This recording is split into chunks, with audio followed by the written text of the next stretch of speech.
Looks like you've been missing a lot of work lately. I wouldn't say I've been missing it, Bob. What would you say you do here? God damn it. Bob, we love playing here tonight. My brother's ready. It helps if you think of it as a game, Bob. Every game has a winner and a loser. You must possess strength to inflict pain, Bob.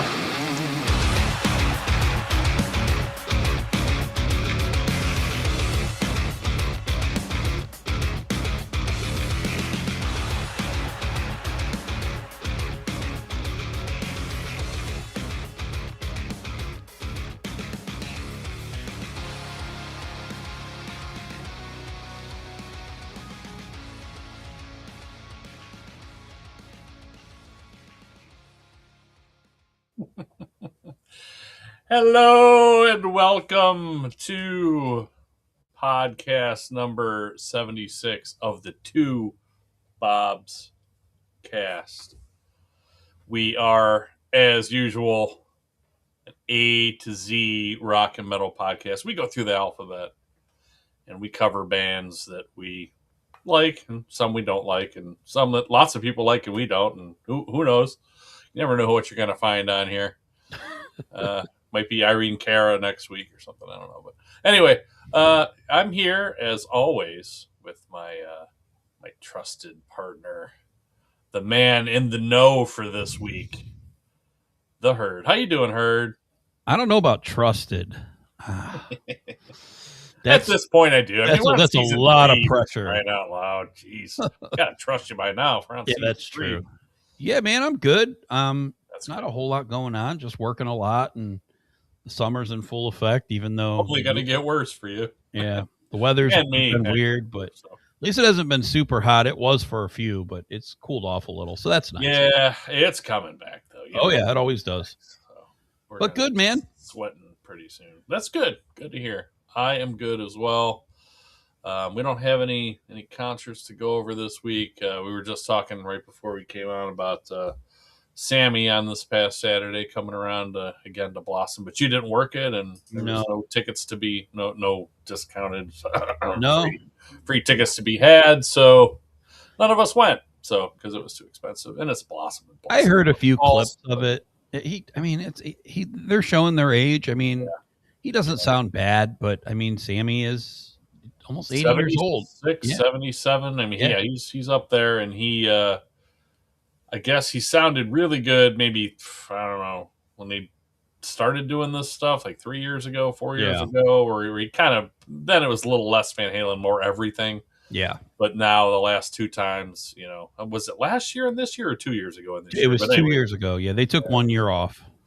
So when you see them, they had all those PA issues, right? Like halfway through the set or whatever it was. I think so. Yeah. Yeah. Anyway, this time it happened to be Michael Anthony's birthday, so happy birthday, Michael Anthony! And they did a big. I saw clips of it online, big celebration for him. So that was kind of cool. But other than that, nothing else going on live music wise for us. I did go see Seven Bridges, an Eagles tribute band from Nashville. They were really good at the old Home Days Community Festival up the street here. It was cool. It was like, took us 3 minutes to find a parking spot from the house, from the driveway. Just drove down the hill, parked the car, walked up the hill, and then we were there. So it was really cool. But there was just the one band. Sometimes there's a band all 3 nights that we want to see. This time it was the Eagles on Friday, Seven Bridges. And then they had this Hall & Oates tribute that I watched some video clips of. And I like Hall & Oates a lot. So growing up, I listened to a ton of Hall & Oates. They had so many hits in the 80s too. So there are some good Hall & Oates tribute bands, but none that really play around here much. And this one, I'm like, oh, cool. Let me check out the videos, and it was not good, man. I don't remember their names, so I'm not going to ruin anything for them. But it was terrible. I was like, oh, this is so bad. What's up, Tyler? Let's go. How you doing, bro? What's going on? Yes, sir. Anyway, so that's not why we're here. So we're not here to talk about Seven Bridges and Eagles tribute band, as good as they were. We're here for the letter B in season 3. Who do we got for the letter B, sir? Tell us about them. I'm wondering if how you think these guys are gonna stack up Oh, against it's gonna be Seven something. Bridges. Oh boy, Bring Me the Horizon. We're talking about, obviously, huge band right now in the rock and metal scene and Very whatever much so. ever else kind of types of styles and Octane genres. special. Yeah. So I was really interested to see what H would say with this. So we're going to get into that for sure. Bring Me the Horizon, formed in 2004, Sheffield, England. Just from listening to them talk, very, very thick British accent, Yes. and they have a lot of songs that use TH that they say F. And I was kind of giggle at that. It's a British to American thing. They got they're one of their biggest songs is Throne, and they say Throne. Makes me laugh. If we got any British peeps out there, That'll be frowned what's upon. up? So the band primarily has been a 4-piece, especially recently. They have 4 main members. Obviously the lead vocalist Ollie Sykes, drummer Matt Nichols, guitarist Liam Malia, bassist Matt Keane. They did add a rhythm guitar. They had a rhythm guitarist at the very beginning. His name was Curtis Ward. First couple albums. Then they got a Jonah Weinhofen to do rhythm for, I think, the 3rd album. And then I'll get into the other guy later. He was pretty huge when it came to this band. But they started out as a 5-piece. They are currently a 4-piece. And it kind of leads right at the beginning to kind of where this band goes. Is these founding members really came from a huge, diverse background of music. And again, they've pretty much done every genre that you could think of. They've moved from one thing to another. But Oliver and Matt Nichols had common interest in metalcore, American metalcore, Norma Jean, even Kill Switch, those type of bands. They got really into those huge, and they got really lucky early to get on some tours with them through England. But when they first started, they basically just got together really quickly, and they did a quick EP. They basically made it in their own home, and they had all intention of right off the bat just playing for their buddies. I guess a lot of bands do that, right? When you're first starting out, you don't think I want to make it big. You're just like, man, me and my friends love to get wasted and drink, and we love this hardcore music, and we're going to just create it and play parties and all this stuff. So basically, that Ollie and Matt Nichols joined with the guitarist Lee, who is really into the thrash metal scene, primarily Metallica. At the Gates was one of their favorite bands, so absolutely loved them. So basically, they merged those genres together, and what they got actually was a really aggressive, what do they call it? Deathcore, I think is what it. I was kind of always called it like screamo right off the bat, where it's like we've talked about, like we've done almost all the thrash bands, and I think we both love that, like the deeper guttural growl. That's not what this is. When they first started, it was less of that guttural and more of the, what I always have called it, is the screamo stuff. And it's not really emo. Like listening to all through their stuff till later on, their early stuff is more goofy, weird lyrics, kid, like real immature stuff. But that the sound of the growls were very high pitched, high pitched type stuff. So early on, again, they were just basically playing those type of local things around England, and did a EP, the EP in 2004 when they first started. Basically, right away, this is called "This Is What the Edge of Your Seat Was Made For." I saw that. So that was their first. It was only a 4-song, and they actually ended up tacking those 4 songs later on to Count Your Blessings, which is the first album we're going to talk about here in a second. So 2 years later, they put out their first LP, which is, like I said, Count Your Blessings, on October 30th, 2006. They were signed to a Visible Noise, which was a UK local label, later on picked up by the US label Earache. And this album was produced by the band and Dan Sprigg. Never heard of him. A lot of these names we hear about, not so much on this one. No. Following they releasing their first EP, they basically they right away after the EP they toured extensively while writing this new material for this full length. Due to the number of the shows that they were playing at the time, much of the material was written quickly before recording. Recording was due to begin. A lot of these songs are re-recordings of early demos that they taped for a project titled "The Bedroom Sessions." Interesting. The music, like I described before, it was basically when they sat down to record this, they said they intended to make an album which sounded as heavy and brutal as they possibly could. Well, I think probably mission completed. Some people pronounce that garbage. Yeah, but yeah. We'll see.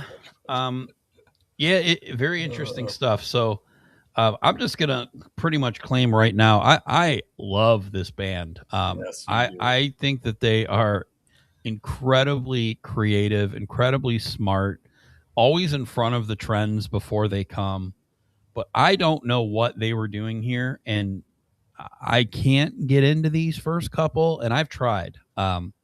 Same thing with Opeth. Again, one of my favorite bands. First couple albums are very almost black metal. This is kind of the same thing where they mature pretty quickly, but this first one, there's just not a whole lot that I would come back to. And again, these are very popular. There's a fan base out there that really likes this stuff, likes this brand of deathcore. And it's actually funny going to Sonic Temple this year. There's one that you recommended to me. What are they called? Whitechapel. Whitechapel. Yeah. So that's kind of what this reminds me of. Obviously, Whitechapel is a much more mature, further along band, so they're tight, much better. But that's kind of what this reminds me of, is that style of music, that just real high pitched screaming. It's really hard to understand the lyrics, those type of things. You can read along, and it's hard to understand. This to even fall. Like, what did he say? This is really, really tough. But again, they are re-recording this album currently right now. They're calling it Count Your Blessings Repented for the 20th anniversary, which, like, 20 years. It's hard to believe this band's been out for 20 years. It feels like they're just getting huge now, and a lot of people are like, oh, great, a nice young band. Like, these guys are not really young. They've been going for quite a long time. So that's just kind of the thing right there. They're doing their 20th anniversary of their first album. Yeah, they're not really a young band. But yeah, it's really hard to pick some high spots of this. A lot of it sounds the same to me. And I think it's just what you like and what kinds of music you listen to. They're going to get a lot closer to what I like later on and beyond. Again, I'm going to credit them much later on for how creative they get, but right now, just it doesn't really compute to me. So, favorites, not really anything. Skippers, basically everything. Again, there are some times where I'll listen through this and I'm like, oh, that was a cool riff, or that was a cool little thing they did, but it's so quick and it's in and out. It's really, really hard for me, get behind really any of this. So right off the bat, this one is going to be easily the bottom of the barrel for me. I would never listen to this. Again, it's style of music more than anything. So to me, this is number 8 of the 8 that we're going to rank. We're going to go through their 7 studios, and we're going to throw in the post-human survival horror, which we couldn't really figure out what that was. It was not considered an EP, but it wasn't considered an album, so we're just going to rank that one. It's pretty huge for them. So we're going to rank the 8. This is number 8 for me. And to me, I don't really give Fs, but this is probably a D something to me. It's just not super listenable. Obviously, nowhere to go but up from here. So Count Your Blessings, to me, not a super fan of that stuff. So I'm going to say 8. Mr. H, I'm curious if your opinion will be the same as mine on this one. Yeah, I don't see how it could be much different. Yeah, it's really, and I'm going to use the terms not good and garbage but man, I'll tell you, there are so many songs on this album that have 10 million plus listens. I'm like, that's nothing to sneeze at. Like you said, there's some people that really like this stuff or just like them so much that they listen to this no matter what anyway. But it's weird, man. I made a comment to you last week and I put it in my notes here too. I wonder how bands like this sometimes even get signed. Like to be able to record something like this, I guess like how do you even market this, right? Like I guess record companies they got to have reps that really know this style of music because I'm not sure how it can be marketed or promoted other than to a very small group of people. So I don't know, but it obviously happens, and there are many of these bands out there, and almost half of these songs have 10 million listens. So what do I know? People So love this stuff, and I get it's it. weird, man. It's weird. But anyway, uh, for me, like we talked about Mr. Sprigg, right, and Dan Sprigg and Bring Me the Horizon. This actually sounds really good It for a does. first album. Like It it does. really sounds good. I was shocked. But oh man, is this really not my thing, man? Not my thing. There's very little melody, in some of the guitar work here and there is. Yeah, there's some good riffs mixed in. Yeah, there's not much as in the way of any kind of hook, Yeah. straight away, as they say. Just kind of screaming over disjointed riffs that I can't seem to find much like structure in there. Like you can kind of tell this band had only been around a couple years. So this is definitely rough stuff. Um, the only parts I'm really liking are like the guitar breakdowns and the solos without the vocals. Like the vocals, with the vocals, it all kind of sounds the same, and that's really the barrier for me getting into this more. You mentioned it, with the higher end, just constant screaming, and it's just there's just not much there, and I'm happy to know the whole catalog's not like this because there is. I'm gonna say up front, this is a band that I didn't know a whole lot about and still don't, coming into this and hadn't listened to, probably at least half of these albums, maybe five out of the eight. I got into them, in the middle there and, I'll get to those too, but this stuff, man, yeah, this is no good for me. And what's with these song titles, man? Tell Slater not to wash his dick. Yeah. For Stevie Wonder's Eyes Only. I used to make out with Medusa. Like, what are we doing here? Like the lyrics that I can understand, they don't really even match these song titles. So Yeah, they released this when they were jokes. Like, well, yeah. I mean, Again, British kids. I mean, they recorded this from the age of 16 to 18. It was released. They were all around 18 years old. So I'm kids. I'm thinking like, are they talking AC Slater from Saved by the Bell? They must be. Like, I don't know. Unless they have a Buddy Slater that they're making fun of, or I don't know. Oh man, it's very, very weird. Anyway, so favorite songs, like you said, it was tough going. Slow Dance because it's an instrumental. So I had mentioned that I really didn't like the lyrics. 15 Fathoms Counting, which is the ninth track on here. Just because it's kind of a break in the screaming, not really because it's that great a song, but I was like, oh, okay, this feels good. And honestly, I went back and I tried to at least listen to the single again. And the second and third time I heard Pray for Plagues, it's really not all that bad. It's probably the best whole actual song with all the members contributing on this album for me. So the riff's really good in there, but just oh man, the vocals just kind of ruin it for me. But skippers for me on here is pretty much most of it, except for like I said, the breakdown solos, instrumentals, and like I said, I came back to Pray for Plagues, and it's a little better, but I really didn't like anything else on here. I basically kind of wanted to skip anything with vocals, which is not good. So that was my last comment. And that I have this as like a D range, like you said, D plus. Like 85% of this is no good for me. So it's overwhelming. I can't just for myself, obviously people like this for whatever reason, and I just for myself, I can't rate this any higher than that. So number 8 for me, pretty easily, like you said, pretty much exactly where you had it. So All right.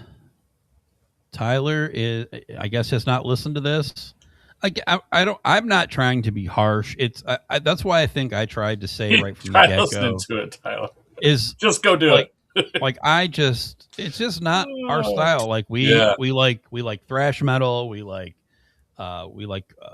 metalcore. I mean, we like all of Yeah. these styles, but just that style of vocals, it just doesn't do it for I'll me. tell you what, Tyler. You listen to this album, listen to album 4 or 5, and then listen to 2024 album, and then you tell me where they do well and where they really fit. It's not here. That's pretty much. I don't know how you could say it is, or they would have stayed with this. It's not good. But anyway, Yep. And we got a trash from Sierra Nicole, and then you wanted to clarify that's for us, not for them. So that's fair. Again, she must be a fan of the. Well, hang around, because it's not. It might not all go the way you think it's going to go. So. Wolverine, welcome. Thanks he agrees. For the comment. We love it anyway. He agrees with Tyler. Everybody. Listen to it again. I love this band, and I'm not. I just can't. I know Ollie can do a better job than this. So interesting to see where that all goes. So yeah, all good. Second studio album is 2008. We've had other haters, Tyler, but yeah. We've actually had other ones. We've been called clowns by the Bon Jovi fans. Yeah, so I get that's a beautiful thing about music, right? It's subjective. Bring it on. I could listen to the same thing as H does, and we've butt heads on stuff before, right? It's like we're all not going to like the same thing, but that's what makes it fun, right? So, yeah. We're even going at it on the podcast sometimes. Like, it happens. Yeah, I think we get a little heated. Yeah, we're emotional about this stuff, but sometimes people get called a crazy cracker or something. It happens. Yeah, well, I like the getting called a clown over Bon Jovi. That to me, that feels like I made it in the podcast game. Yes, I felt like we made it. Like that was the time that all right, we're good. We're doing a podcast. We got called clowns for disrespecting a really bad Bon Jovi record. Which I'm not going to back off of. Yeah, and that's when we're like, hey, we can do this. That was what really made it right there. Yes, sir. All right. Album number 2 for Bring Me the Horizon, titled Suicide Season, released September 29th of 2008. Out goes whatever the guy's name we said. This is in Frederick Nordstrom, which is a name that's familiar. I think he was guitarist of a band, Dream Evil, I believe is the name of his band that he did. So he is a Swedish producer. They've recorded this in Sweden. Again, I think it sounds pretty good, but not a whole lot different style of music. It is a little bit different. It's the album is, you could definitely see where they're moving in a different direction. They're moving from the original deathcore sound to a metalcore approach. You can definitely hear it more in the guitar. These are more well-written songs, I think, than that first record. This one you can go through and they feel like songs, right? They feel like actual things. The difference is Ollie is still probably singing basically about the same way. I just don't know if he was ready at this point to start digging around in different genres that he does later, but this album very much, while metalcore approach of songs, the deathcore sound in the vocals is still there. So to me, this isn't a lot better, but it is better. It is a step in the right direction for me. There are actually some favorites on this one. Definitely, when this album was released, it was met with a warmer reception. About this time is when they started getting on tours, like almost instantly. They were added as a substitute on the Killswitch Engage England tour or UK tour. So they basically got in right now to some of these metalcore bands, and we love Killswitch Engage. It's one of our favorite bands. So Yes, sir. for them to get in front of that crowd was absolutely huge for them. But yeah, going through these, I do actually have some favorites on this one. I do like the Come Down. The leadoff track is pretty good. I like the guitar riffs. Chelsea Smile is the first hint of Ollie doing some different vocals. I think are really, really good. It Was Written in Blood and Death Breath are my favorites. Football Season is Over is pretty good. After that, it gets a little bit, I don't know, a little bit too much for me. The Sadness Will Never End. It was nice to hear Architect Singer in there, but again, we're talking early Architect Sam Carter here. So again, very, very heavy still. Again, I think there's a sizable difference between the first album and the second album. It's still not quite where I would come back and listen to this a whole lot. And it's just the vocals. It's just where the vocals stand at this point. So not a whole lot of stuff that I'm coming back to. Very, very heavy still. Just a little less craziness with the guitar, a little more streamlined in for me. Some weird, the No Need for Instructions. I've read about Girls Like You on the back of toilet doors was cracking me up. It starts off with like a heavy guitar and him screaming, and then I can't remember what he says. It's something hilarious. It's cracking me up. Does he say Jenny 86752? No, not that, but something. It's funny, but Suicide Season for me, again, a step up. Not a huge step up. This one's probably like a C- for me, number 7. Again, there's more stuff in here that I was kind of grooving more to, but again, they're not quite there yet, almost. So not a huge fan of this one as well. H, what did you think of Suicide Season? Same. Again, this album does sound good again. So it's one thing I can never say about any of their albums. There's none of them that sound like crap. They all sound good. A more industrial sound at the start of this one. Still with the vocals though on the Come Down. Although I do kind of hear the beginnings of some better song structure in here though, for sure, right from the beginning. Chelsea Smile, like you said, isn't bad. Finally, a little different vocal here and there. There are some more decent, like cohesive songs on here. Just the vocals are so bad in most cases, it just ruins them. I mentioned two in particular, Diamonds Aren't Forever and Suicide Season. Both of those songs I would like a lot more if he had more of his varied vocal style and didn't just keep hammering me with the same garbage that he keeps doing. And this is the thing that I got the most from this album. It's like the band was changing and Ollie Sykes hadn't gotten the memo yet. Yeah. That's what it seems like to me. Like you mentioned it, like he's not trying to vary things up. He's not trying to do a whole lot here, only in like a couple of spots. And I'm guessing maybe that's where he got the most love from. People are like, man, I love what you did with that song. And maybe that's what led to him doing more of that, which is really that and, adding a member later are the two things that just turn this band into a rocket ship, man. It was like, those two things, that was it. Like the rest of the band here, to me, kind of had it figured out, It's just he just kept doing the same old thing. Definitely some more intricate like instrumental work in here. Sadness Will Never End and Suicide Season, for example. Those are, there's some really good instrumentation in there. This was supposedly, I was reading, as I was listening to these, just kind of reading up on what the talk was about. This is supposedly a big shift in styles, which I hear once in a while, but mostly this is really similar to the debut. I'm like, okay, like there's a couple spots in here, but it's not like the whole thing's a big shift in style where you could call it something else. It sounds pretty much like the first one. So it's just better done. Anyway, my favorites here, Chelsea Smile and It Was Written in Blood. Those two back to back. I like both of those songs.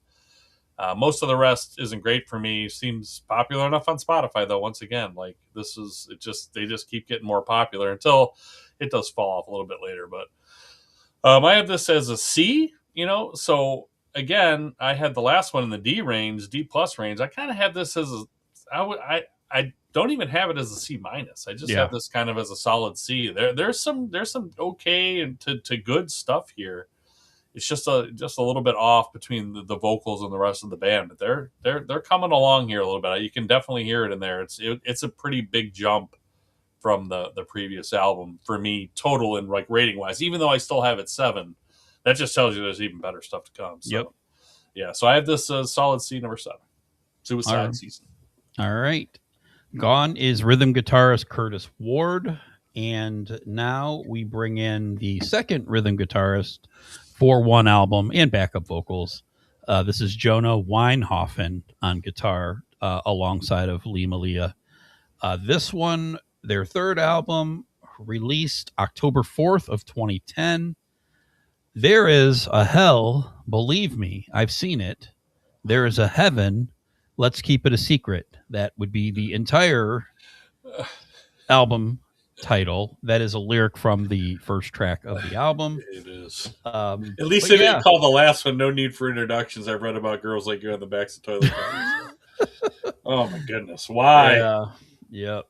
So Throw this that is the up. first album recorded in the United States, in Los Angeles, California. It was recorded of the producer Frederick Nordstrom again. And again, third album. This one is the one that to me makes the biggest. Well, I can't even say that. I don't even know where I was going to go because they make a million jumps. So this is the first main jump. The first of the other really big jumps. This is the first album that expands on what they were doing before and drew more from metalcore, but also included a wide variety of experimentation, which will come later at an exponential rate. Yes. Lots of symphonic, industrial, electronic influences. This is the first album with a lot of clean vocals. There's still a lot of screaming here, but there are quite a bit more melody in this album. A lot more choruses that are sing-songy, and also a very dark album. Ali at this point was doing pretty bad. Towards the end of this album, he was really messed up on drugs. He basically was fighting everybody in the band. Basically, the guy needed a ton of help. He was young. They had started to get a little bit of success. And after this album and some touring, he ended up going to rehab, which was huge for him because of greater things that it kind of gave him clarity for. But he was in a really, really bad spot on this album. But you could see it in a lot of the different things that are being talked about in this type of album. Crucify Me, Anthem, It Never Ends. These are all really, really good songs. This is the first album that I listen to, I come back to because I want to. A lot of really good stuff here. I was mentioning some favorites. Crucify Me, right off the bat. They have the singer Lights. Definitely adds things, a female voice in there. She's a Canadian musician. Anthem is pretty good. Alligator Blood, man, these riffs are pretty good. Again, you don't think a lot about Bring Me the Horizon and a lot of guitar stuff. I think early on, right about now, a lot of the guitar does stand out with these riffs. Again, they are probably kind of ahead of the game here when it comes to these certain types of, I guess, things that you're bringing into the music, the different electronics, the things like that. They were kind of doing that before a lot of these other bands were with the metalcore stuff, right? Kind of mixing the genres together. Blessed with a Curse, I thought was really, really good. Not a whole lot of skippers on here. This was a much better listening experience to me. Couple instrumentals in there too. The Fox and the Wolf, minute 43 to end it. Again, this feels like a more serious album. It's the first one that I listened to. It feels darker thematically. It feels like it just feels more serious, right? The first two to me, it almost seemed more like an adolescent band trying to figure things out. And this one to me comes across as more of a musical, I guess, step forward for them. So I really like this one. This one for me is going to be number 5. It takes a good step forward. It's a little bit closer to what I want to listen to, more of that metalcore sound. The vocals, while at times are still a little bit kind of reminiscent to those first couple albums. It's getting in the right direction, and Yeah. we're like one album away from things Yeah. getting much better. Yes. So yeah, while there's still some issues with the vocals for me, this is much more varied. Ollie is all kind of trying all kinds of different styles in this one. There's those highest pitched screams. There's more of his singing screams that he's kind of famous for now, and some of the cleaner singing now. So uh, I'm just gonna say this album's called "There Is a Hell." Number Thank 5 for me. This is like a C plus. I mean, this one is. It's again. I've went from a D plus to a C minus to a C plus. So again, moving in the right direction here. But number 5 and a C plus. What did you think about "There Is a Hell," Mr. H? All right. This one, again starts off with the same garbage vocals. Here he's mostly just monotone screaming stuff. Like it's terrible. Like it's even worse in some cases. Like I welcome the female voice chorus that enters in from Lights. I assumed, and I was like, I didn't know if Lights was like a group of people or it's just one person. Yeah. I welcomed it. I'm like, oh, that's so much better, right? So the song "Fuck" gets really good. Kind of near the end with a really catchy melody and vocal hook there. That's a kind of a sign of things to come with this band. But it's something I noticed where I was just kind of like going, I'm kind of going through the motions listening to this. I'm like, this is more of the same. And then I kind of get a couple pieces here and there, and I was like, okay, this sounds better. Like I can definitely listen to this, But then the vibe gets ruined again with Sykes' whiny, screaming, monotone vocals. It's like he's reading lines in a whiny scream voice until the lights comes back in on the song "Don't Go." So that's the other Lights song, right? So Yep. until Lights comes back in, he's just monotone, screaming lines out of a book, or something. And I know he's trying to do it with emotion, like he's trying to sound sad while he's screaming this stuff, but I don't feel emotion. I just feel annoyed. It's just it grates on me, and I got so sick of it by this time. Like all this is going to sound negative, although I like this album more than the other two, and it's really coming around for me. But I just keep kind of bashing the vocals because it's not good, man. I don't know what he's doing when he's doing that. When he does everything else, he sounds fine, but he keeps going back to that monotone thing, and I'm like, what is this? But again, this is another step up. I need more dynamics from the vocals. That's what I need. Mix it up more. The screamy whine thing can even be more effective with less of it, So, and I think he learns that.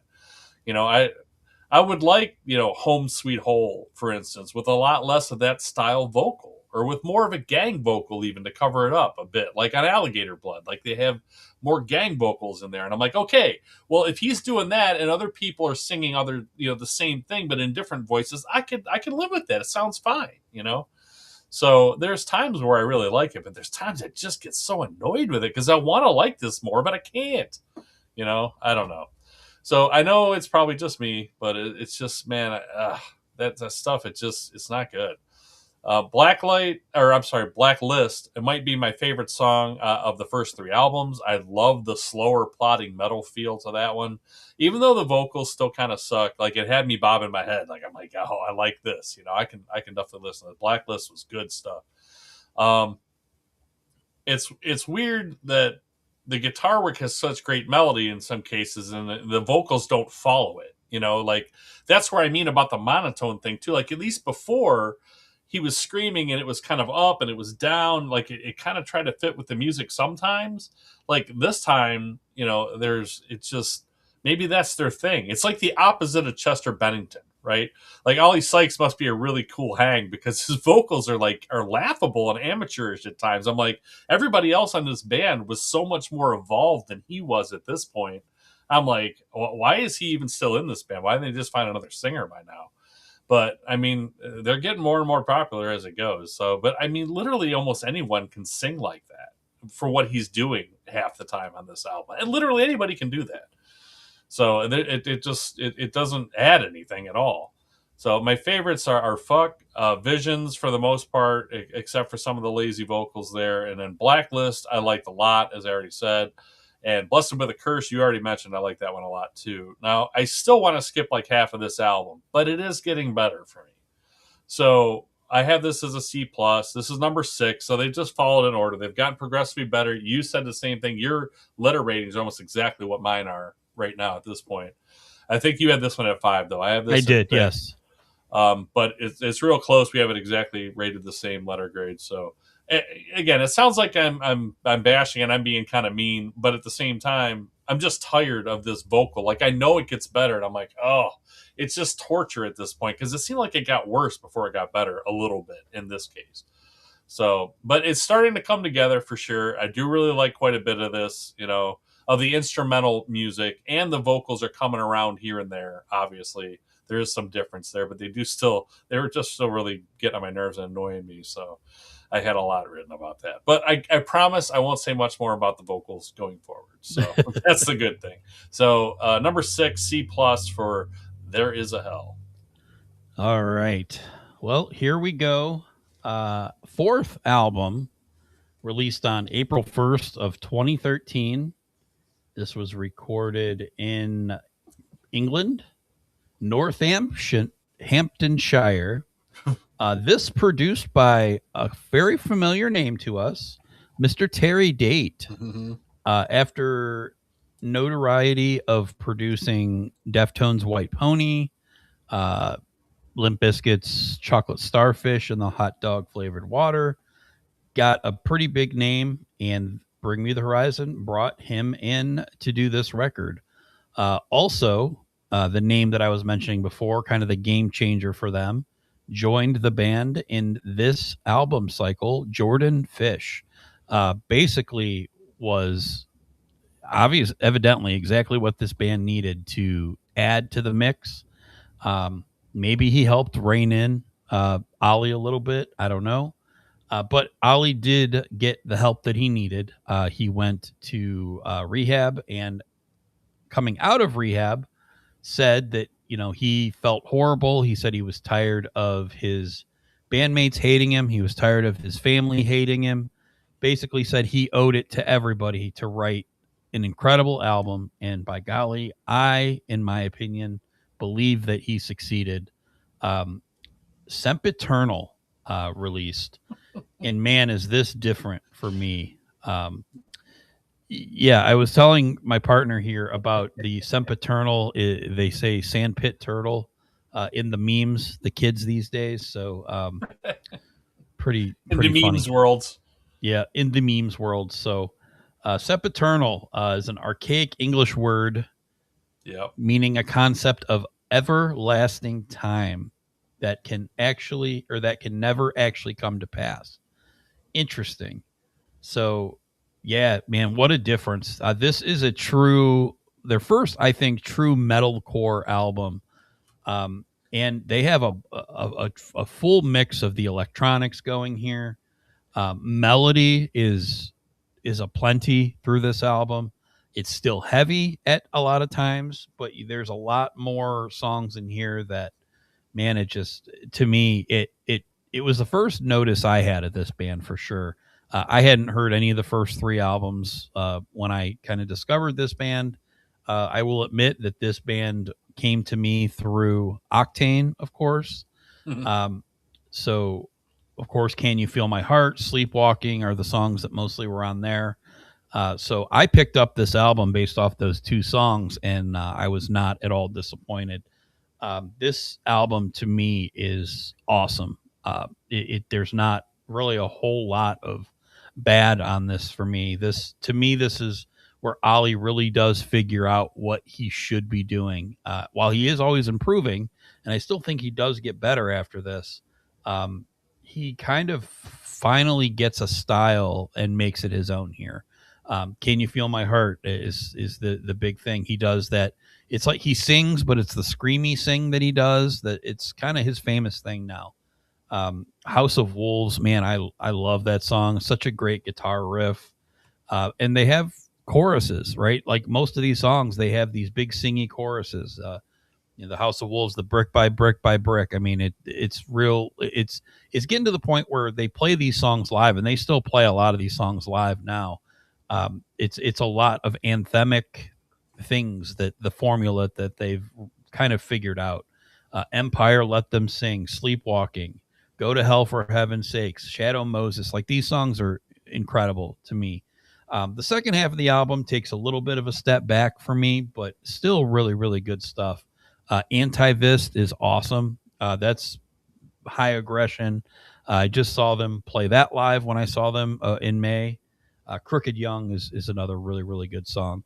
So I absolutely love this album. To me, humongous jump. I love the style here. Again, Ali is still not at his peak. He obviously still is going to learn, but I love this style a lot more than anything he did on those first three albums. Again, those choruses, I think, are the main difference here. The guitar sounds great, but his vocals for the singing choruses just makes all the difference in the world for me. So Sempiternal for me is a album, and it's number 2 for me. Just fantastic. It's heavy, yet it's melodic, and some of the electronic stuff in there, it kind of just feels like icing on the cake for me. So big fan of this one. What did you think, partner, of Sempiternal? All right. I was also shocked to realize that, like, again, on this one, it sounds amazing, right? And you know, Terry really did help with that. But when Ollie Sykes said, like, if he's telling the truth, he said the majority of this album was recorded on his laptop in 2012 on his laptop from Yeah. 14 years ago. I'm like, that is super impressive if that's true. Super impressive. So, but anyway, this album, man, now this right here is more like it. Like, Sykes, I guess, said that they always have to find that first song. Like, they had trouble writing this album. They always have to try to find that first song that kind of will represent the album. And it just took them longer than usual this time. And they really, I guess, found the right place for this album with whatever song that was. I wish I knew what it was, but they never said. But song plays in the hundreds of millions of plays. One of them was close to 1 billion. Like, in this band's case, in most cases, or it seems like more often than not, like when a band kind of adds a guy, a lot of times it ends up being a little too much, right? But not in this case. I mean, the addition of atmosphere and the key work from Jordan Fish really hugely adds to what this band does. It's really good. It adds an almost Deftones feel to their music. And wouldn't you know it, like, I didn't even realize Terry Date produced this album. I listened to it, and I wasn't doing all the background detail stuff. You were doing it this time. So usually when I'm listening to an album, I'm reading along with it at the same time. Not this case. Like, I was just listening to this album and just writing my notes, listening to it in headphones away from my computer. And then I happened to look it up and I see that Terry Date produced it. I'm like, of course he did. I mean, if I had to pick somebody that was going to make this album sound like that, it would be him, you know? So I thought it was too funny. But he just fits right in. And then Ollie Sykes, he kind of does a much better job, obviously, of varying his vocals. He reminds me a lot of Anders Frieden from In Flames in a lot of spots on this album. Like, it seems like he took his like screamy voice that he was doing, and he's like, I'm gonna make it. And you mentioned that they were fans of theirs early on too, and it totally fits because it's like he used that guy as a blueprint, and then he expanded what he does, and it sounds great. It sounds absolutely great what he did here. Like, it's night and day. And then on top of that, you get to the end of this album, he even shows he can really sing too, like in Hospital for Souls. Like, he sounds amazing on that one. I'm like, it was in there the whole time. We just never got to hear it. Like, it's crazy. What a turnaround for me with this band in what, 3 years? Yeah. In one album? I mean, I just kept getting a Deftones meets In Flames vibe with this one. It's just such a great combo. It has just enough like atmosphere. It makes it sound like the Deftones. So it's just always really cool about them. But it has like the heaviness, and like he sounds so much like Anders. You know, it sounds like the two of them put together. And what a combination. Anyway, so Can You Feel My Heart? My favorite songs are that one, House of Wolves, Sleepwalking, Shadow Moses. And the snakes start to sing. I really love the build and the entire feel in that song, the entire thing. I was like, this is really, really good stuff here. You could hear the songwriting was in there. You could hear that it was in there. They just hadn't put it together until they did on this album. So, I mean, skippers, shockingly none. From too many to mention. Have I listed any skippers? No, I said half the album, 85% of the album, most of the album. This one I have zero. Not a single skipper on here. Like, what a turnaround. What a shock for me this was listening to this album. Now, I had heard those two songs before too, especially, all I've heard those a million times. And honestly, after a while, I didn't even realize that it was them. Yeah. Like, I didn't even know that it was Bring Me the Horizon. Like, I just hear the song playing somewhere where it's not on Spotify and isn't in my face who's singing it. And I'm like, I don't know who sings this song, but I like it, But listen to the rest of this album. Holy crap, dude. Holy is this album good. So I have this as A minus. This is number one right here for me. This shot way up the rankings for me here. Like, really great stuff in most cases. And I did not see this one coming, man. Did not see it coming. Sempiternal, number one, A album for me. Fantastic stuff. Awesome. Shockingly good. Yeah, I did. I'm blindsided by that. I did not see that one. I couldn't keep this one out of number one. I thought another album for sure. It's behind you. Yep. Would Keeping You Dry would be my number one, and I couldn't deny this one. Like, this one's better. It's better. Okay, well, let's get into that one. Tyler, I guess, has not heard a lot of this before. Yeah, man, this is excellent stuff. Sempiternal, dude. Go check that one out. Remember I said check out their fourth and fifth albums? Check out Sempiternal first. It's fantastic, man. So September 11th, 2015, after the much needed success, they blew up after Sempiternal. How are they going to follow that up? And of course, we get That's the Spirit. This one produced by Jordan Fish and Ollie Sykes themselves. This album is exactly what I love. Now, basically, right when this came out, all I had heard basically was their first two songs off of it, which were Drown and Happy Song. Man, I was just like, what is this? This is so good. So catchy. And I think this is where this band really takes off for me. Even though Sempiternal was a lot of fun, really surprised by how good it was. This one, to me, is what makes this band go a step further than everything else. I think that they have this ability that's kind of strange, that they can combine that metalcore-ish type sound that was on Sempiternal to now moving more alternative rock, hard rock at times, pop elements in a lot of their albums. I think they fuse this stuff incredibly, and I'm a big fan of pop inside my metal, and I think that's why metalcore lands for me. Is I love bands with the pop elements, like when Howard Jones joined Killswitch Engage. That voice that he has, to me, always sounded like an R&B type singer on top of metal, like a metal band. Same thing with Lejeune with Seven Dust, right? Like, that's the type of styles that have always appealed to me over anything. Give me the heaviest guitars possible and infuse all that with like pop sensibilities, pop phrasing, like those type of things. Like, if you give me just regular pop music, I'm going to sneer my nose at it. Like, you need to layer the guitars. That's just as an important part of it for me. So this album, just kind of laying the groundwork for me, was like exactly what I wanted to hear, especially in 2015. Just incredible to me. I love every song off this, and I love every moment off of this. That's why for me, this is my easy number one.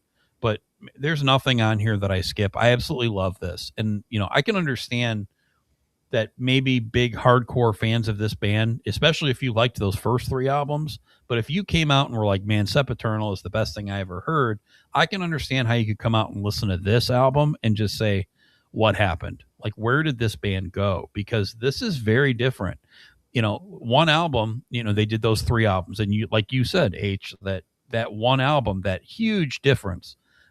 I think in another album, I think this is a huge difference in styles.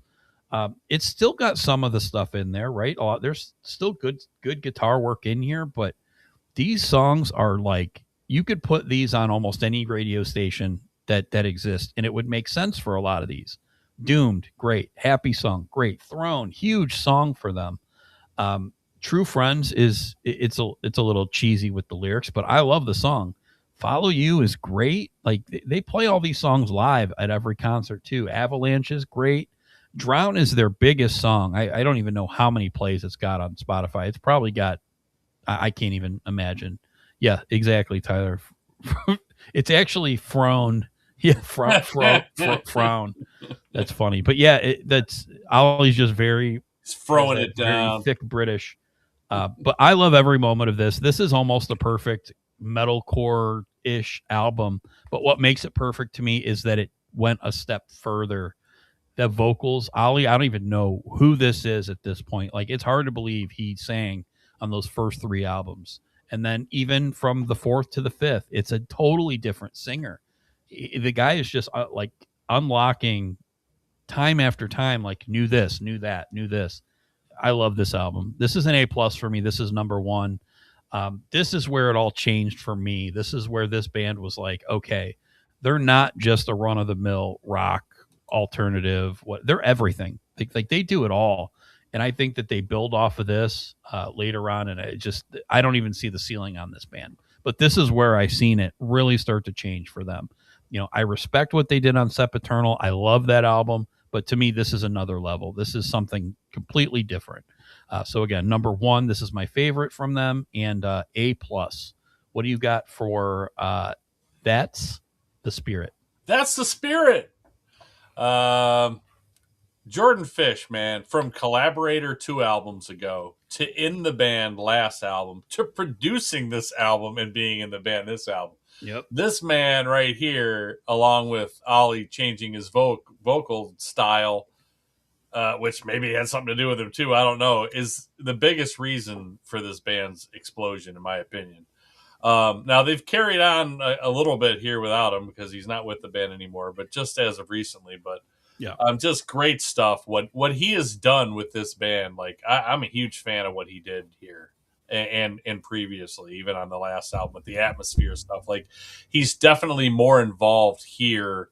There's more use of the keys, kind of even replacing some guitar work, for a little overuse for my liking on a couple of these, but the numbers, the number of listens speak for themselves. You're right. I mean, this is probably a slightly bigger album for them than Sempiternal. Like, Sempiternal's got one song that's got more listens than all these, but it doesn't have the numbers of all the other ones. Like, there's like 7 of these that are over 100 million. Like, it's ridiculous. So I mean, it's so far beyond. Like, this is kind of near the biggest band in the world in their genre kind of stuff at this point. So yeah, there's definitely no denying how great this is. But yeah, I feel like Jordan Fish had a gigantic 100% effect on this band and really helped steer them this way. The songwriting continues to soar higher and higher. I mean, just when I thought the songwriting couldn't get any better, it got even better. I mean, they can always play well, but now Ollie's really got the vocals down. He's really showing his range, like on Doomed, like you said. It's just a masterful vocal on Doomed. Like, I'm so shocked how much different I felt about this guy in one album. I mean, you can hear it kind of popping here and there, but he just puts it all together. And this album is no different. These songs are awesomely crafted, man. Just awesome songs, expertly crafted, awesome songs. That's the Spirit indeed. It's just super popular, enormous album for them. And I really don't like this kind of stuff, like getting into some of the more of the details is like, but I love the cheerleading Spirit cheer at the beginning of Happy Song. I love it, dude. Let's go. You know, it's just so good, man.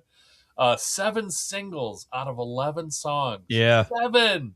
That's insane. And the keys, man, just Jordan Fish again. He just adds such a great like melodic dimension. I can't say enough about how much he's added to this band. Again, like I said, like anything, and it's going to get worse for me before it gets better. There's some overuse there. They're replacing guitar work, which I don't like.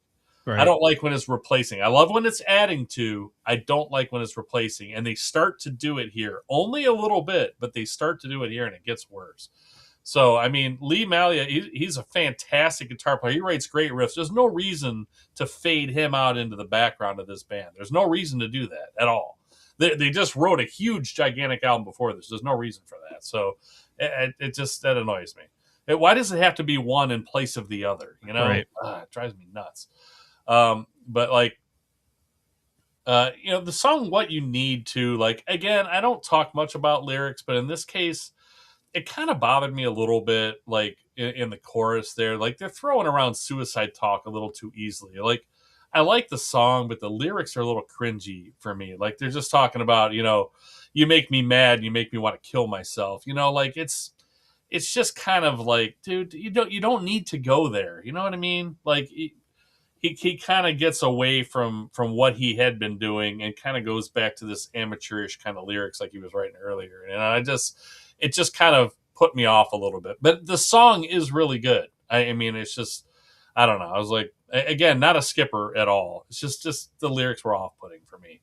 A little more straight ahead rock on this one too. I get a lot less of the In Flames vibes that I talked about on the last album, but it's still great. It's so absolutely great stuff here. There's so many favorites. Doomed, Happy Song, what a hook. Like, that's how it's done right there. That's like, it seems like a campy song, but it's because it's so good and it's so well written. Of course, you can't try to get that song out of your head. You can't do it. You just can't do it. So, and it comes on, and every time it comes on, it's like a song. It's a happy song. It makes you happy, like it's that good. But Throne, I like True Friends, which I was kind of surprised at. Like, I'm like, I don't remember liking that song when I listened to this album when it came out, which is really the only album I really got into by them. I didn't even hear Sempiternal except for those 2 songs until way after, this one. And I really didn't dive into it until this week even. So as far as Sempiternal, but this album I was pretty familiar with, but I don't remember liking that song, but it's really good. And Blasphemy, again, Lee Malia does some amazing guitar work here. Like, I want to continue to hearing that. I don't want it to get replaced. So, but that's what's going to happen. Skippers for me, none really. Again, a few moments that I didn't care for.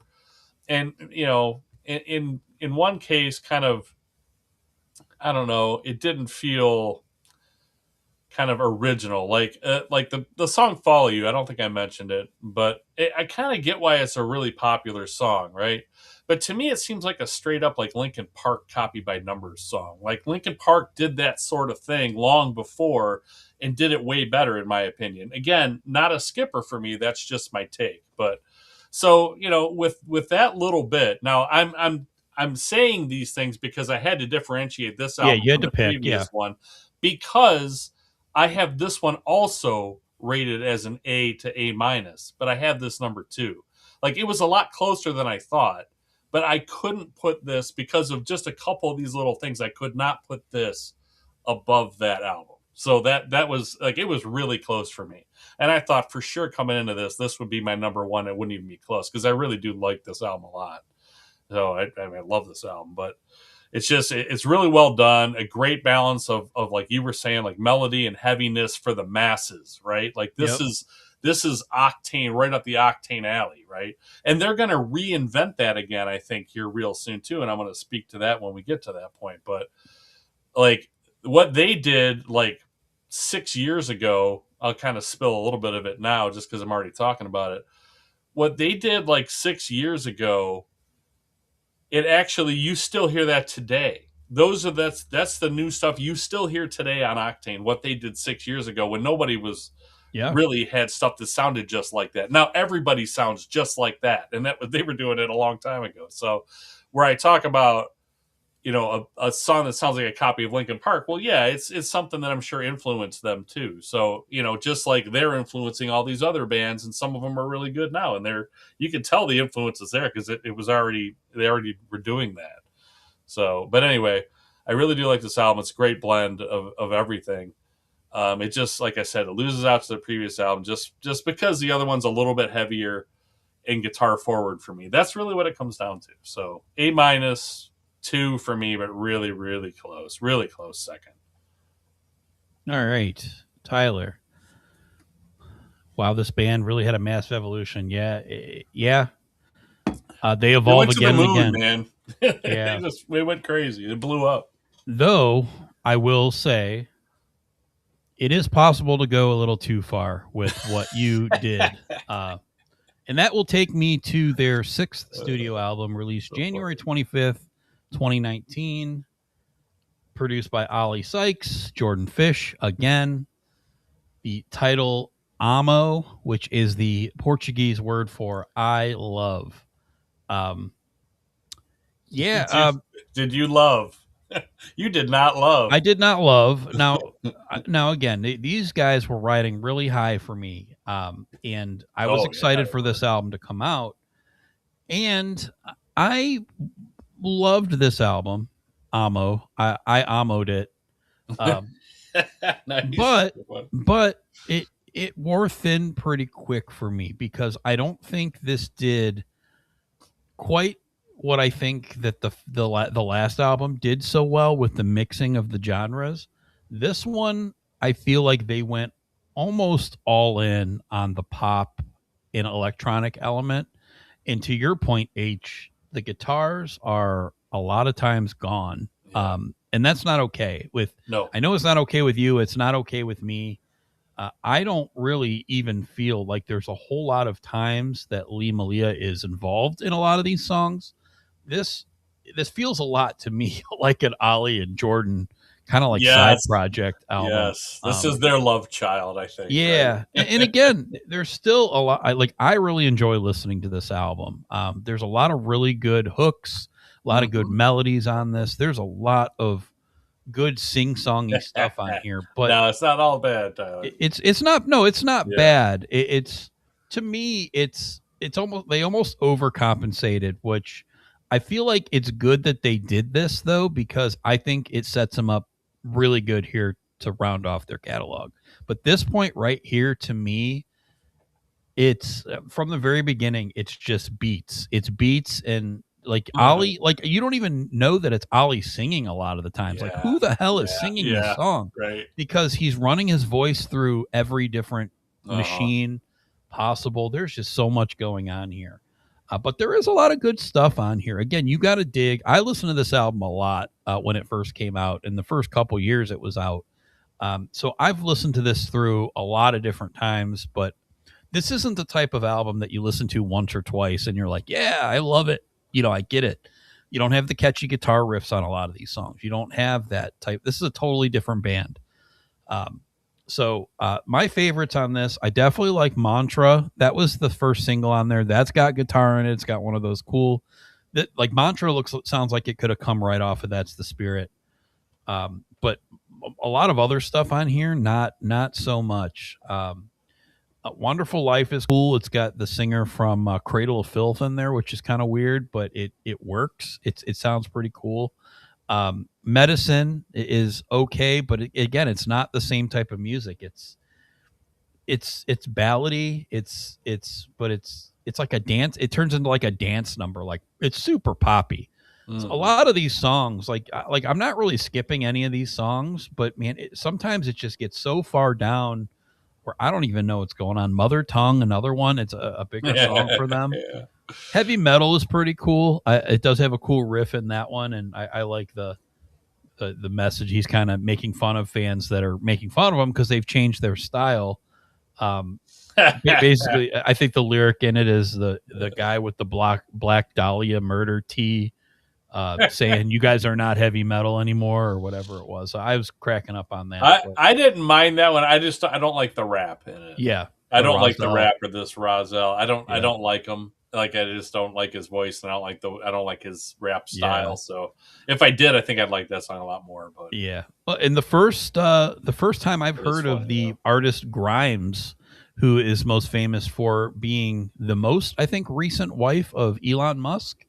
So Oh, she's on Nihilist Blues. Again, cool song, but again, it's just this isn't Bring Me the Horizon. And again, yeah, of right. course, it's Bring Me the Horizon, but Hmm. I just think the main thing we're missing here is the guitars from all the albums before this. It's like that was one of your strong suits. To me, it just missed the mark on it. But again, I will fully support this album because to me, they needed to do this. They almost needed a check to say, all right, we mixed it. We found the perfect amount. Now we're going to go like full pop. Let's see how we do. And to me, it was just like, can we just kind of rein it in a little bit? Can we go a little bit more like, can we go a little bit more into the direction of like, that's the spirit. Give us both and it's all good. So yeah, Tyler, that's a specific collaboration. Yeah. They got a lot of different collaborations and stuff coming up. And I feel like they do give these people chances before they get super popular. Yeah, like they should give Tyler a chance. They should give Tyler a chance. Yeah, you got to get in the Rolodex of Mr. Ollie Sykes. Yep. Get on one of those songs. But yeah, Amo, for me, it's a step back, a pretty big step back for me. And I don't dislike it, but this is going to fill my number 6 spot. It's just, to me, I know what they're capable of. I've seen what they've done now, and this to me feels like a miss. This is like a C plus for me. Again, the songs are good. Like, it's not a lot of bad here, but to me, it's just not the style I want to listen to. So Yeah. again, much better to come. But right now, this is not one of my favorites. So number 6, C plus for Amo. What did you think of All right. Amo? I'm laughing still at the comment we had earlier. That girl called us. She gave us a trash can and called us garbage, and then she left. And then we haven't heard from her since. I just thought it was. Yeah, I don't know. that It must just hit me funny again. that must have been the album she wanted us to rave about, and we just Yeah, couldn't do it. right.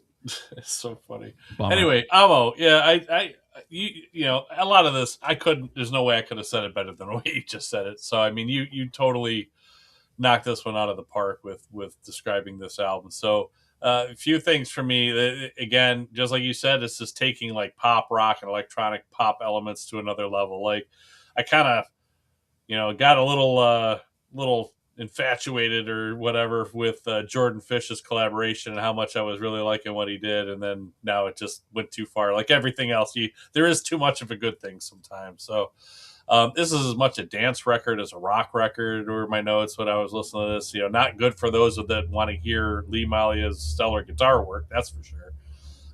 Substantially less listens though than on the previous two albums, so it really did hurt him a little bit. Yeah. So coming off those two gigantic albums, this one's got a lot of listens for probably careers worth for some bands, but this is nowhere near where it was before.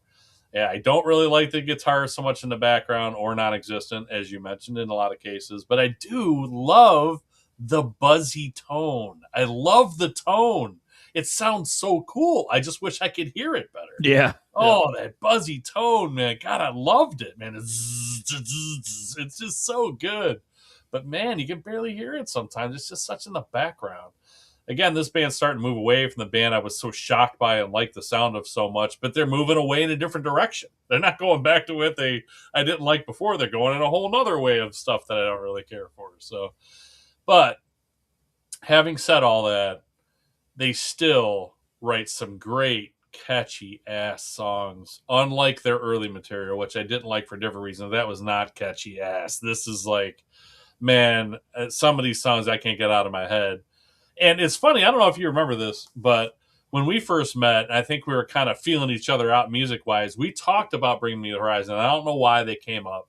I think I said it was a band that I liked a little bit when you were like, oh, what do you like? And I think you said, well, that you loved them and that I should listen to this Ammo album. I think why you did that was because you wanted to see like where my boundaries were, right? Like I said I like the one album that you love, because I do really like that album too. And I think you're like, okay, listen to Ammo. Tell me what you think of that one. I don't know if you remember that. But Yeah, no, I remember me and Kelly sitting outside under the canopy listening to this whole album the one day. I'm like, Herb told me to listen to this. We got to check it out. So, and she liked it probably more than I do, Probably, really, yeah. because it's so catchy. But man, there's some really catchy ass songs on here. So, Mantra, as you mentioned, In the Dark, a little too electronic pop for me, but it's real catchy. And a good song is a good song, right? Like I'm not going to deny it because it's not in a style that I like. If it's a good song and it's so catchy and it's undeniable, it's a good song. It's just is what it is, you know.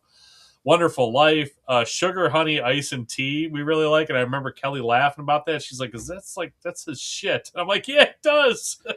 Sugar, Honey, Ice, and Tea. I'm That's like, what so his funny. like grandma used to say. Like, you're Yeah, so full of yes. sugar, honey, ice, and tea. I guess that Yeah. was an old person thing. I even remember reading that after she laughed about it. I'm like, I got to look this album up now, because it just cracked us up. So I read that little story, and that's so funny. But there are skippers for me here too, like you said. Nihilist Blues, you mentioned. I don't know what that is. Fresh Bruises is garbage, and Mother Tongue, you mentioned that one too. Like I said, you pretty much nailed this whole one right here. But I have it as a B minus. I have this as 4 because I just dislike the first 3 that much. It's just not as much my thing, and kind of moving into electro pop land. I called it. Some skippers, but also still some really cool, catchy stuff with some great buzzy guitar work, even if it's in the background. So when it rocks, it's there's some good stuff in there. But B minus, C plus, B minus, somewhere there. Number 4 though for me. For Okay. Amo, I didn't Amo it either. Okay, fair enough. We are not going to talk about their next release, whatever it is. The title, Music to Listen to, Dance to, Blaze to, Pray to, Feed to, Sleep to, Talk to, Grind to, Trip to, Breathe to, Help to, Hurt to, Scroll to, Roll to, Love to, Hate to, Learn to, Plot to, Play to, Be to, Feel to, Breed to, Sweat to, Dream to, Hide to, Live to, Die to, Go to. That's the whole name of that album. We're not going to talk about that one. So we're going to move to the what we're calling the 7th studio album. I must Released have saw an abbreviated version because there wasn't that many. That's hilarious. Where'd you find that? It is. Go look it up. It totally is the whole. It's a release. It's remakes, I think, or something like Yeah, this. it's remixes of that. That remixes, and it's like, isn't it like the songs, and then it'll be like dot something something something, like in a bunch of cases. Basically, yeah. I did listen to a little bit of it. It was weird. But it's a little strange. It is the name of the album. Or at release. I think it's Tyler went from that cannot be the name of the album to no, what the hell, and then to holy shit. So but we're going to talk about the 7th again, October 30th, 2020. Again, released or produced by Jordan Fish, Ollie Sykes. Post-human survival horror. It is intended to be the first in a series of 4 projects to be named under the post-human name. So far, we have 2. We'll talk about the second one next. But first is post-human survival horror. This was done during the lockdown of COVID-19. They announced that they were in a home studio writing and recording for their 8th record, which is expected to be an EP. But when we talked about this again, it's 9 songs, 30 minutes, 32 minutes. It's a full album's almost worth of stuff here. It's a little bit short, but to be honest with you, I really wanted to do this one because I absolutely love it. I think this is phenomenal stuff. I think when I first heard this, I was like, oh, the guitars are back. They did go pretty far with the electronic stuff on this, which, they did take a little bit further, but they did throw in a ton of guitars on this too. It hits right with Dear Diary. It's just a guitar blast in your face. Absolutely love it. Parasite Eve is named after a video game, which a lot of their references, they do have a lot of video game references in it. Even back to Shadow Moses, kind of goes back to the Metal Gear Solid. That's the name of the mission in the first game is Shadow Moses. This one, Parasite Eve, was a PlayStation game. So they do have some of their stuff. Ludens, track 8 off of here, was from the series Death Stranding. which came out about this time. So these guys are really involved with the video game industry. Teardrops, man, awesome song. It hits with the heavy guitar. Obey, where I gave them a shout out for kind of introducing some of these people. This is with Youngblood, who right now is huge. Was not very huge when this song came out. I had never heard of him, um, and was actually cool. I saw Bring Me the Horizon right about this time, and Youngblood was on the festival, so he came out and did the song with them, which I thought was really really cool. Um, the Itch for the Cure is kind of their interlude into Kingslayer with Baby Metal. Again, that the way that song hits, it hits like a drug, like into my vein, like right into it. Hits heavy. I love this one by one, and then the last song with Amy Lee on it is incredible.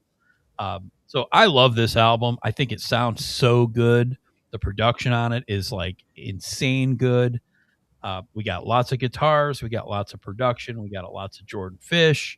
We got lots of.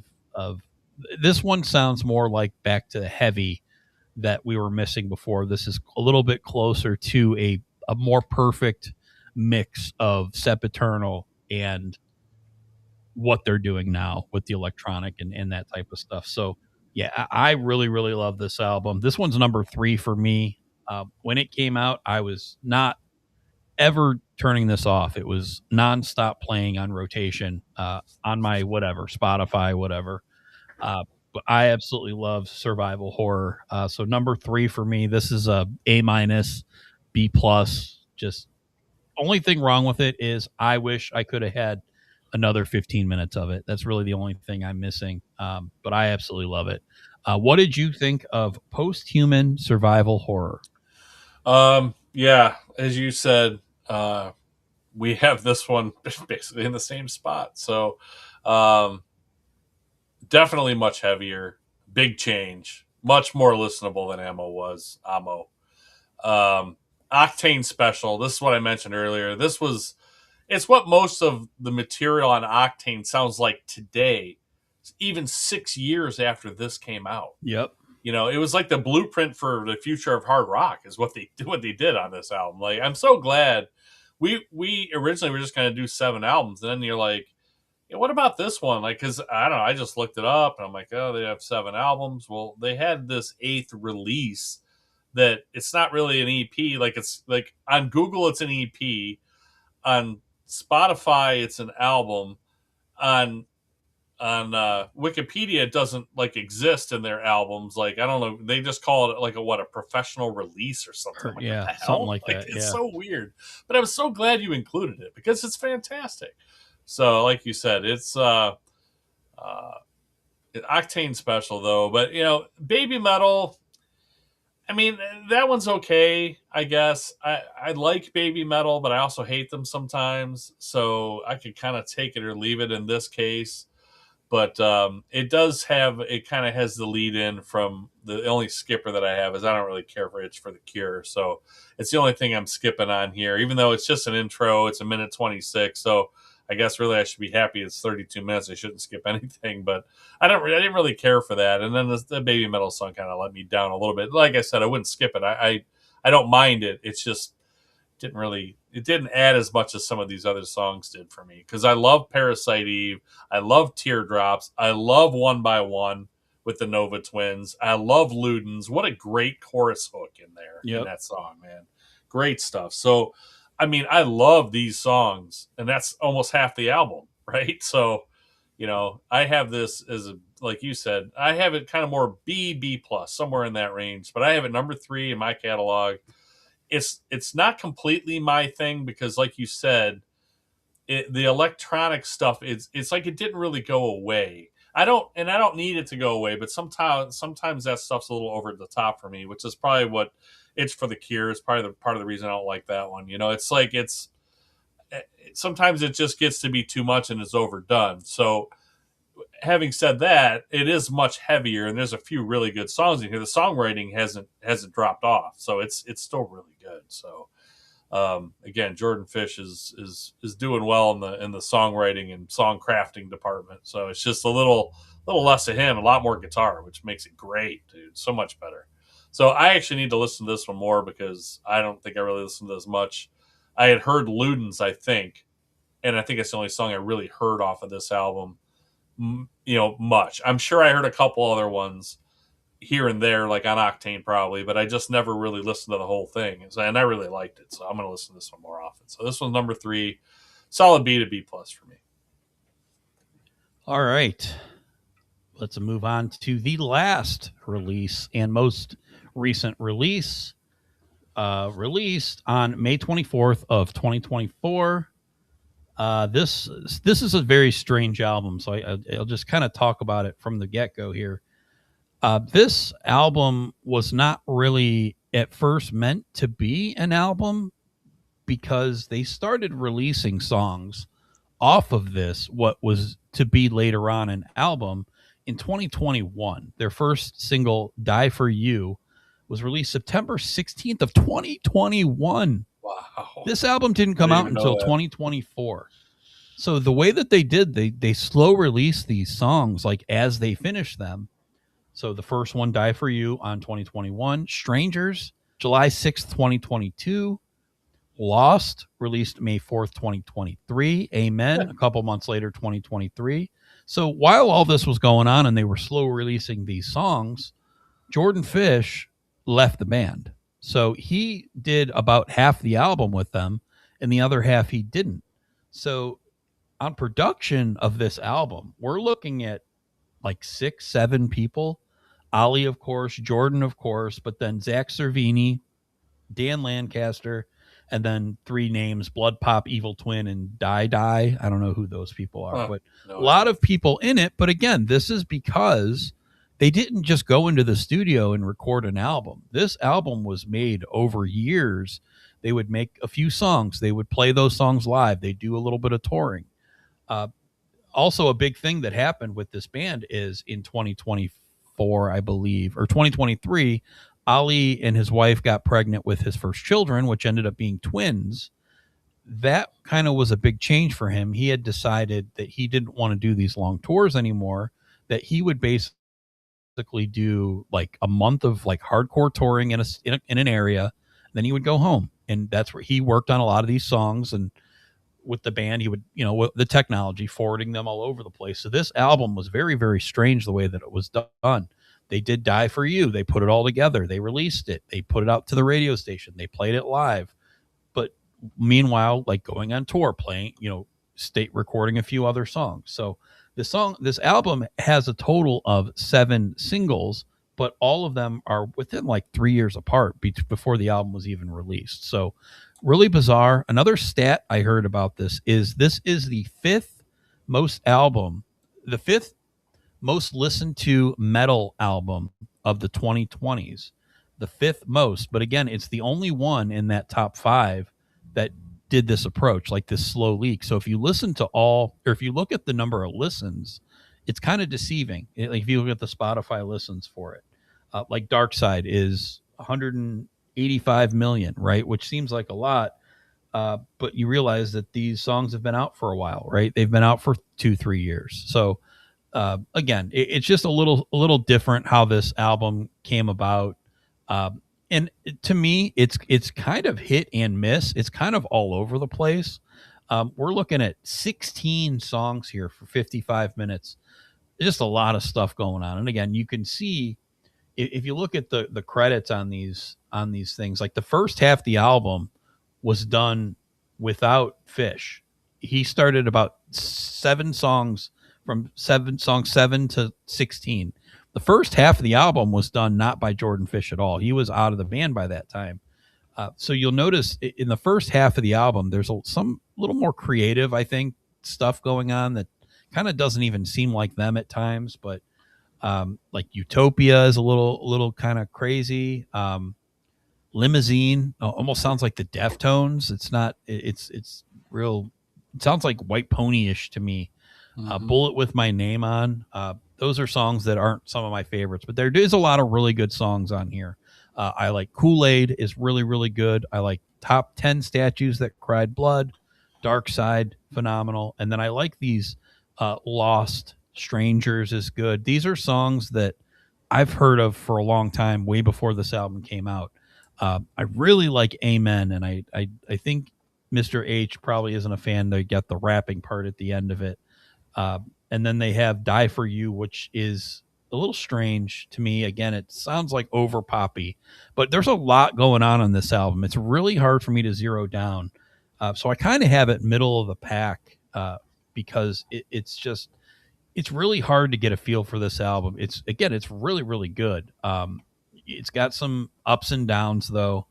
I would say I half really like it, and half I'm still kind of growing on it.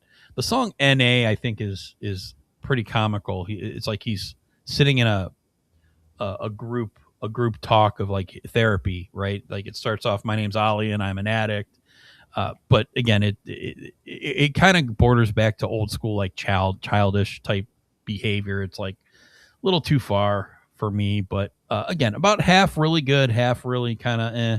But it is the newest. It is kind of growing on me. I do listen to it here or there.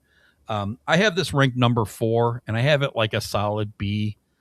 I think where its highs are really, really high, but I think some of it, it kind of approaches Amo a little bit, some of the stuff, but it's a mix. There's so much music on here.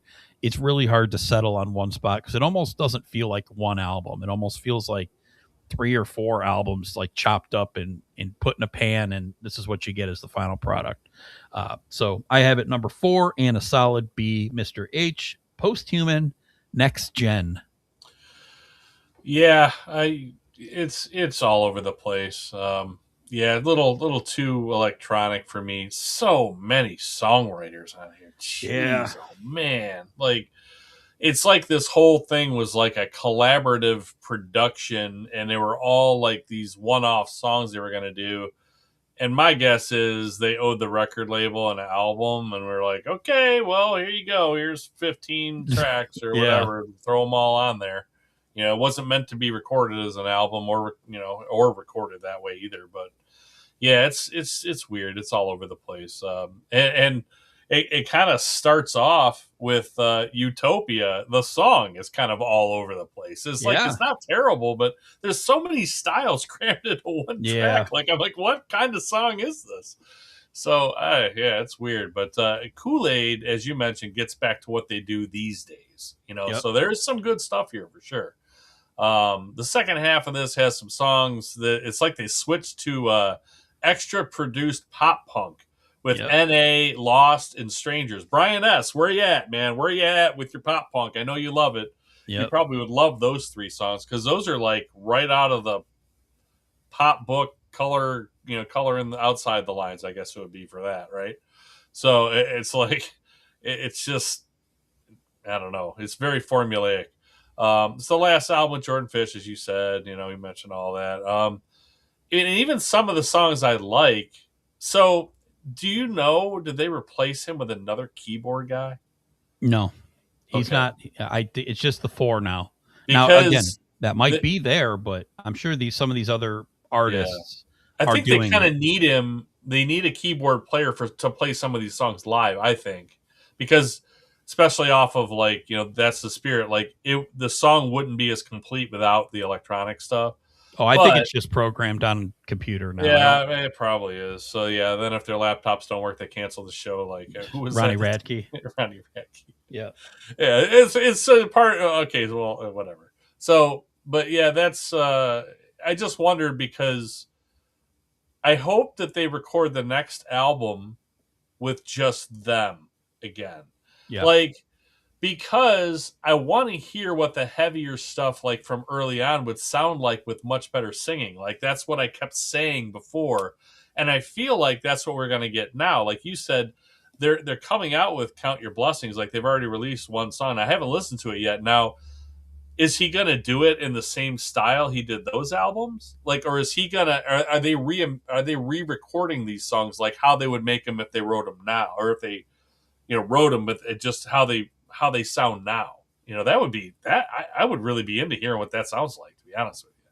So anyway, I just wondered, but I'm hoping because some of these songs I do really like. They just have too many electronic parts, like "Die for You," "R.I.P." Like I like those songs. There's just too much electronic in there, and I feel like as much as I like Jordan Fish help lifting them up and being a big part of it, I also kind of feel like maybe now is a good time for him to depart. And maybe they can kind of get back to being a rock band and not doing all this other crazy production stuff.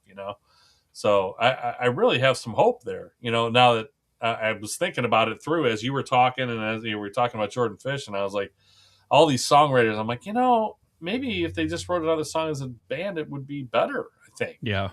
than this. So I'm really hopeful for that because they really, honestly, I know they can write some great songs. I know that. There's a lot of them, man. Yep. So, anyway, I could do without all the 3 weird intermissional OST tracks too. They're all kind of dumb. The one's called like Pussy or something like that. I'm like, come on, dude. I mean, what are these guys like almost 40 years old now? Or I'm like, dude, Yeah. come on, really? What are we doing? What are we doing, man? Come on. So anyway, it's the songs I really like though. I really like Kool-Aid, as you mentioned. I like Dark Side. I didn't like NA. I mean, it's different for what it is, like you said, but it's more the pop punk ish nature of it, and I didn't really care for it. Like you said, it's kind of, he can write a lot better stuff than that now. Like you're not 23 anymore. Like I don't know. So people take that stuff seriously now. It's not a joke to people. Yeah. At this point in your life, you need to realize that people, it's not a joke.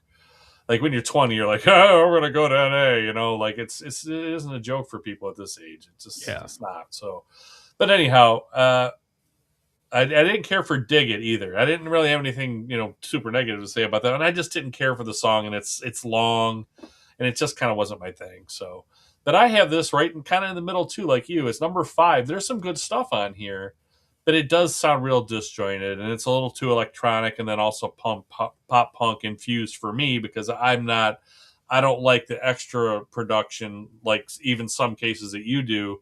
I mean, you don't like it over the top either, obviously, Right. like some of this stuff, but you like it a little bit more than me. But yeah, so, and the pop punk stuff has just never been my thing, really. So I like songs on Ammo much more than I like songs on this album. Like, even though the album kind of the ratings for me are pretty equal, like I had this one as kind of a B minus, number 5. I had that one as a B plus, so it's a little bit higher.